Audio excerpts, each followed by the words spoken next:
by Siddhartha Singh and George Smith Alexander. India is poised to reject Shanghai Fosun Pharmaceutical Group's proposed $1.3 billion takeover of an Indian drug maker, according to people familiar with the matter, scuppering the biggest ever Chinese acquisition in the country.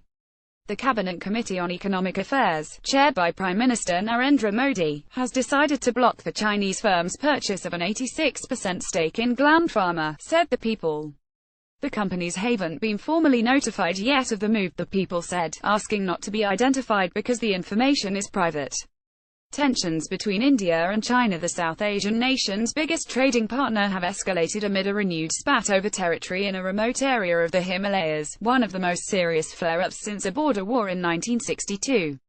A collapse of the acquisition would be a setback for Fosun Pharma, which had sought Gland Pharma's stable of generic injectable medicines and facilities, approved to manufacture products for sale in the U.S.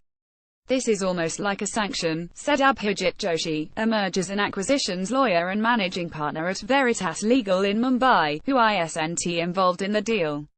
Rejecting a deal like this is almost like sending a signal to say, no Chinese business, which means there could be a retaliatory action, trade-wise, by China.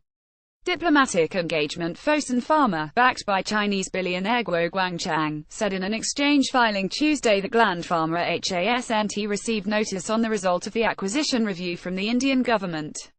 The arm of Chinese conglomerate Fosun International Limited agreed in July last year to acquire control of Gland Pharma from an investor group including KKR Co. The setback highlights the difficulties faced by China's once prolific acquirers, which are facing mounting pressure at home and abroad. HNA Group Co. recently scrapped the purchase of an in-flight entertainment provider, while Dali and Wanda Group Co. agreed to sell most of its theme park assets amid scrutiny from regulators. The Gland Pharma purchase had already completed Indian antitrust filings and been reviewed by the country's Foreign Investment Promotion Board. Jagdish Thakur, a spokesman in the Indian Prime Minister's office, didn't return phone calls, while an email sent to Cabinet Secretary Pradeep Kumar Sinha wasn't answered. Representatives for Gland Pharma and KKR didn't immediately respond to requests for comment. India's engagement with China is multifaceted. In areas where we have commonality of views, engagement has expanded and upgraded in recent years, India's junior Foreign Minister VK Singh told lawmakers on Thursday, adding that both sides should be guided by previously agreed principles. India and China, in the relationship, must not allow differences to become disputes. Biggest market. Fosun Pharma said in a July 27 filing to the Hong Kong bourse that it had obtained relevant approvals from Chinese authorities. The acquisition is still subject to the review and approval of India's Cabinet Committee on Economic Affairs, so the termination date has been further extended to September 26, the filing shows. Chinese drug makers have grown more ambitious in seeking deals that will give them access to the U.S., the world's biggest pharmaceutical market. Valiant Pharmaceuticals International Inc. this year sold its Dendrian Pharmaceuticals unit to Chinese conglomerate Sanpower Group Co. for $820 million. Humanwell Healthcare Group Co., a Chinese maker of anesthetics and contraceptives, is part of a consortium that agreed in June to buy U.S.-based Rishados for about $605 million.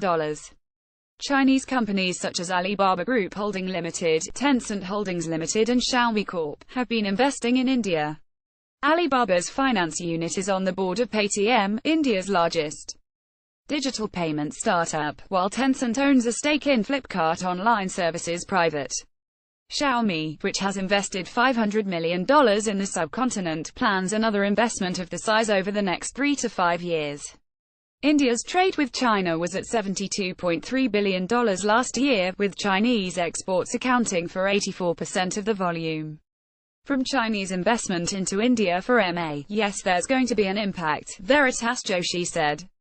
They're going to be increasingly nervous about investing in India. That capital that was available from China is not going to be available, at least in the short term, which means doing a deal is going to be that much more difficult.